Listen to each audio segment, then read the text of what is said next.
Alors, j'ai fait une série sur un visage pour l'éternité, un excellent roman de C.S. Lewis.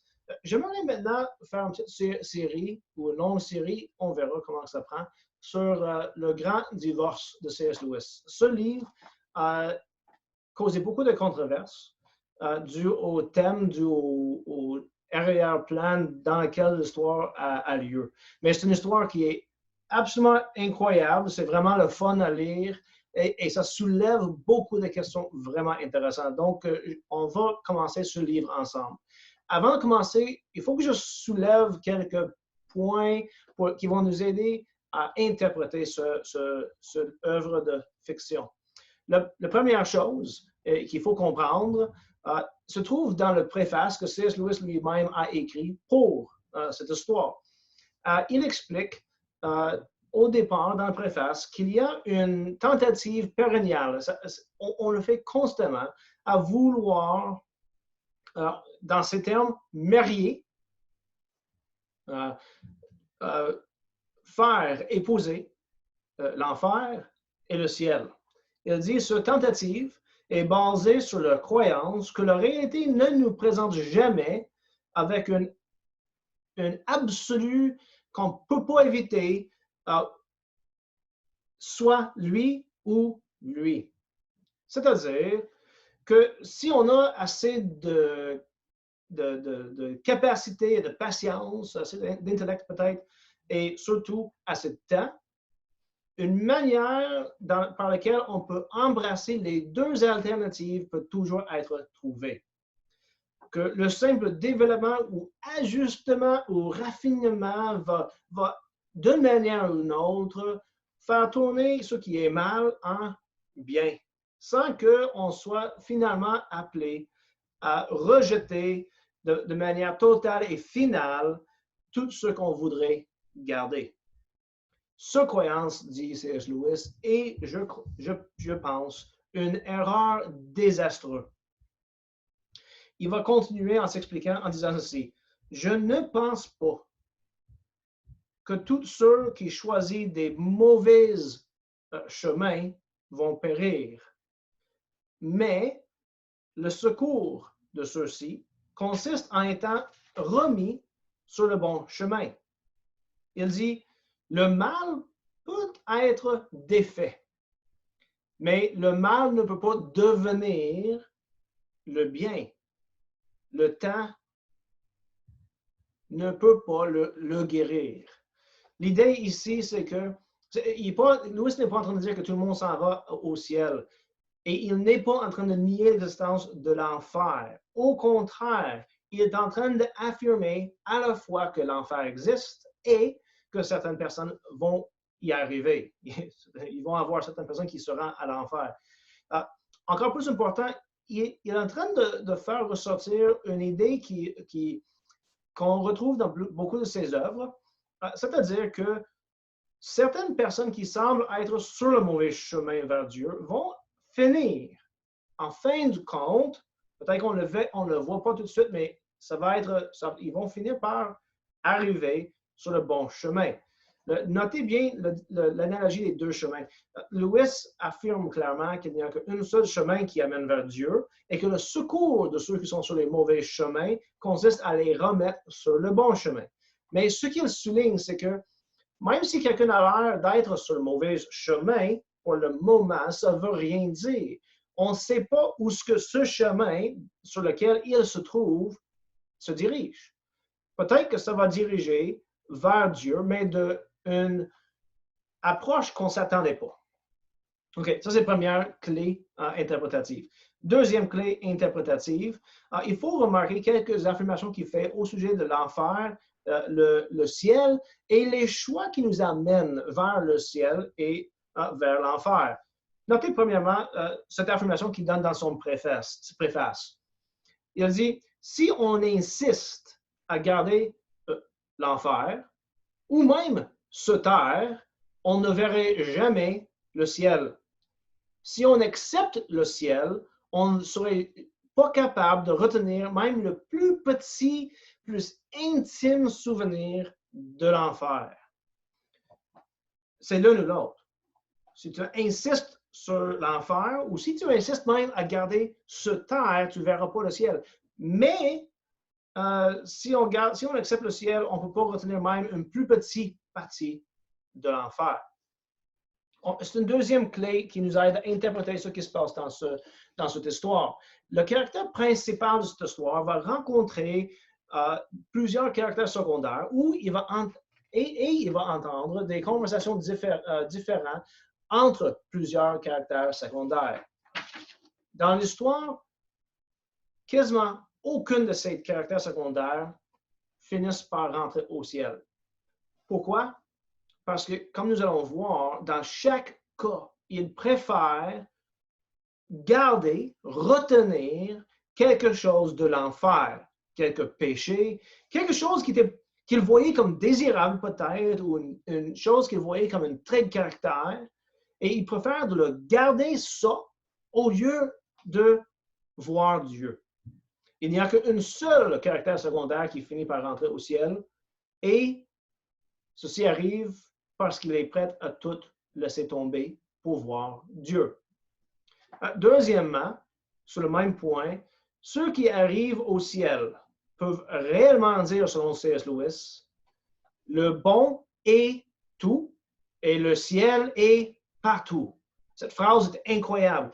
Ceux qui sont encore sur le voyage ne doivent pas tomber dans l'erreur d'essayer de faire que le ciel devient une réalité sur Terre, car ils font ici, pense C.S. Lewis, une erreur grave.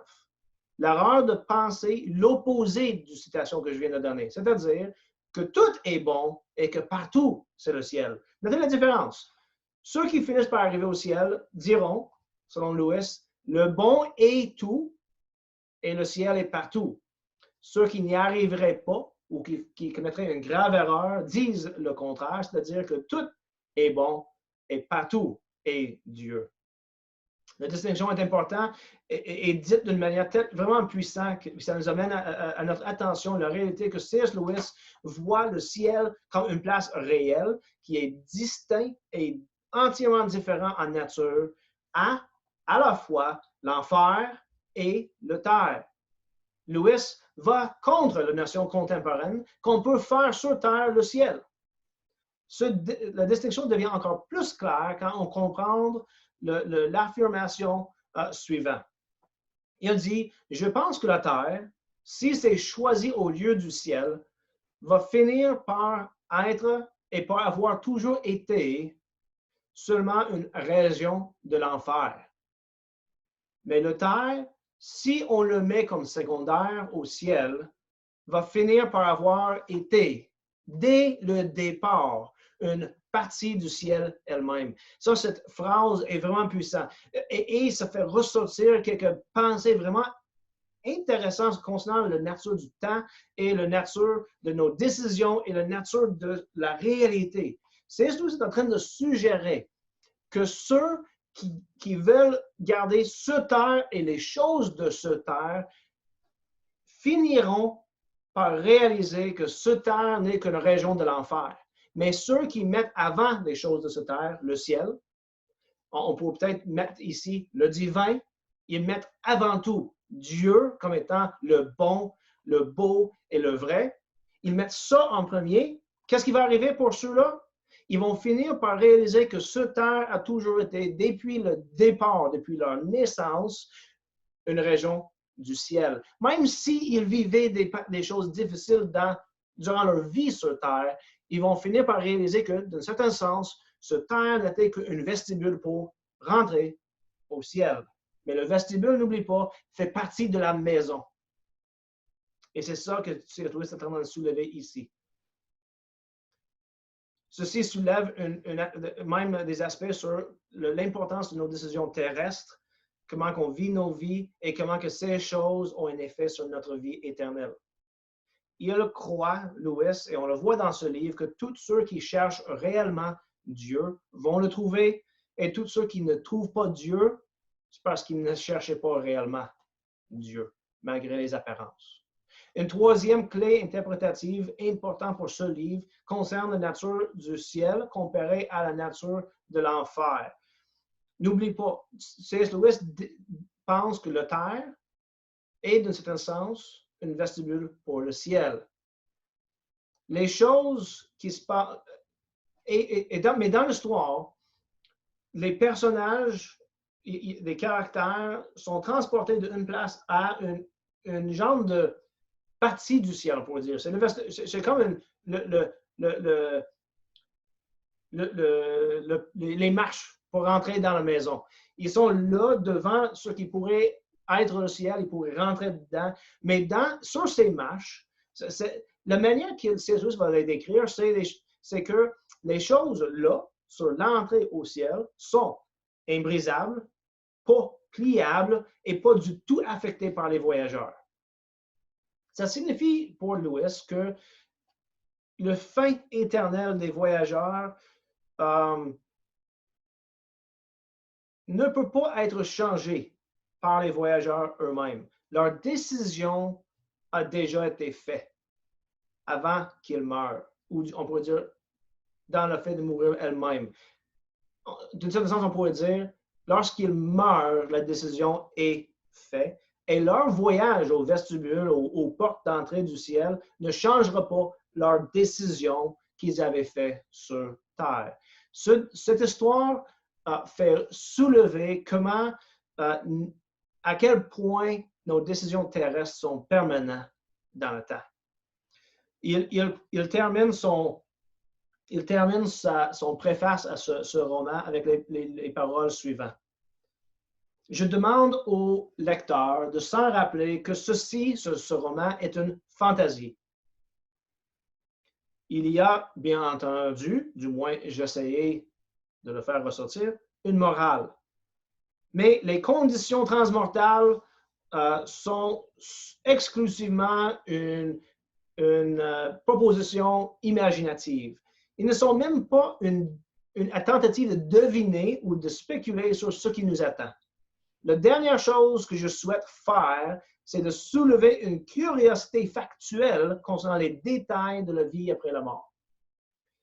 Donc, il faut comprendre quand on lit cette histoire que C.S. Lewis n'est pas en train de faire une proposition sur qu'est-ce qui va réellement avoir lieu après la mort. Il nous donne un arrière-plan, une ambiance fictive pour faire ressortir différentes réalités spirituelles. Ça, c'est une partie très importante. On pourrait dire qu'il utilise une imagination sanctifiée pour créer un monde dans lequel il va discuter des sujets vraiment profonds au sujet des vertus et des vices, le joie et le désir, l'amour, l'enfer et le ciel, et même, il parle au sujet de la nature de l'art.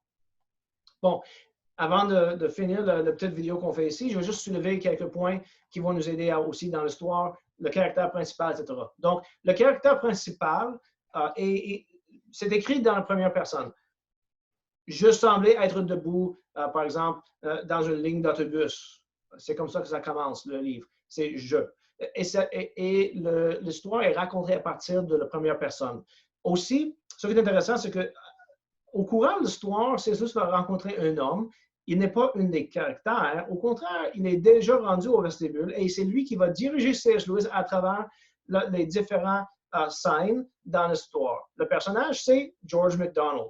Et pour ceux qui connaissent C.S. Lewis, vous allez tout de suite reconnaître un homme que C.S. Lewis prenait comme un de ses auteurs préférés, un écrivain de romans. Oui, il était hérétique sur certains aspects de son théologie, mais pour C.S. Lewis, il donnait un très bon exemple sur comment écrire des romans. Et c'est, en fin de compte, George MacDonald qui va aider le caractère principal à comprendre qu'est-ce qui se passe dans cette histoire.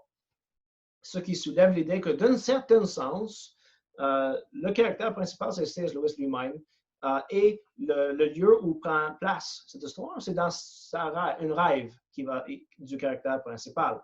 En fait, c'est dit à la fin de l'histoire, je me suis réveillé dans une chambre froide, un peu tombé à terre à côté d'une grille noire et vide. L'horloge vient de frapper 3 heures du matin, et j'entends des sirènes autour de moi. L'idée étant que, d'un certain sens, C.S. Lewis, il est dans un rêve et il revient d'un sens au monde du Guerre mondiale 2 dans lequel il était en train d'écrire ce livre.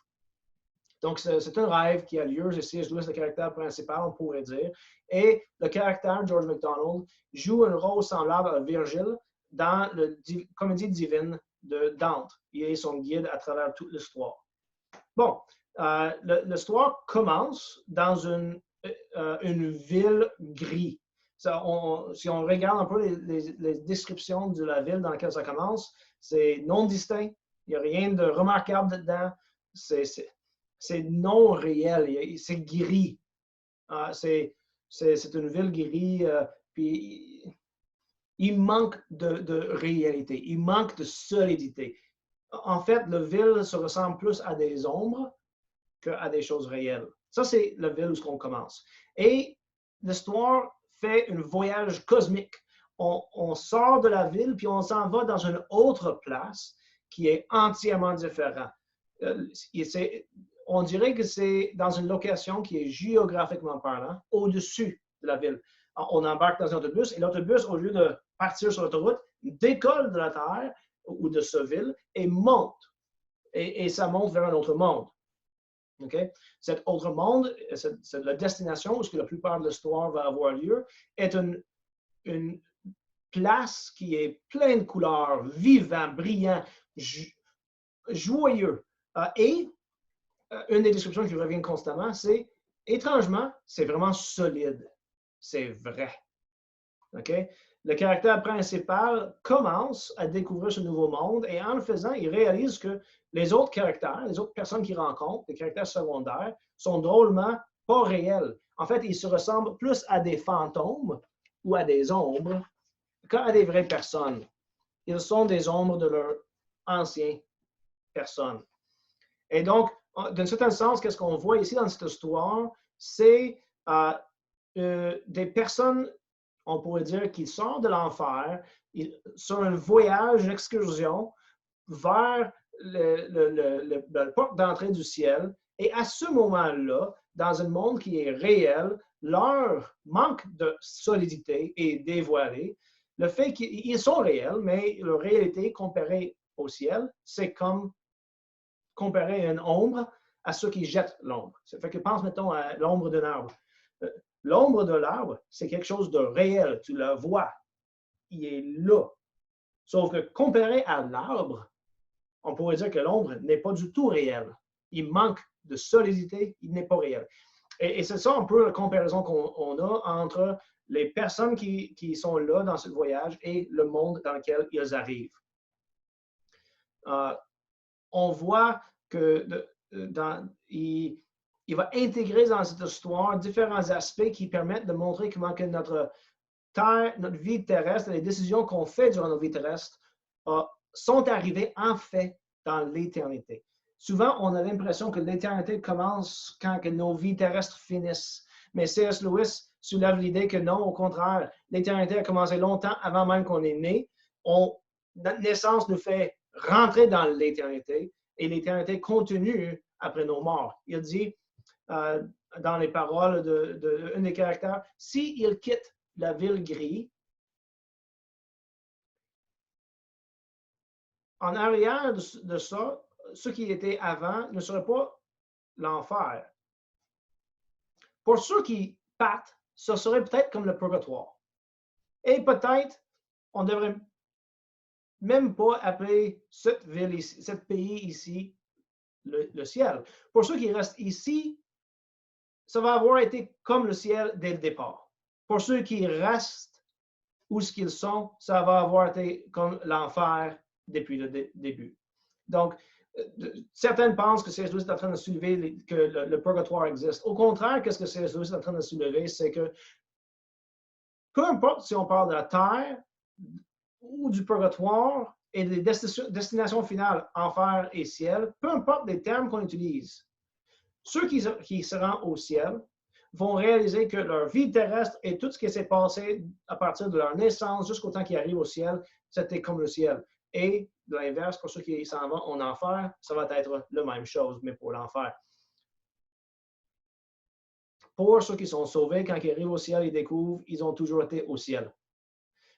Pour ceux qui se rendent à l'enfer, ils vont découvrir qu'ils ont toujours été à l'enfer et le terre n'a jamais été rien de plus que le vestibule vers la diminution, le manque de réalité et la corruption du réel qui est l'enfer. En fait, même C.S. Lewis va dire, le ciel n'est pas un état de l'esprit. Le ciel est une réalité elle-même. En fait, c'est la réalité elle-même. Tout ce qui est pleinement réel, c'est céleste.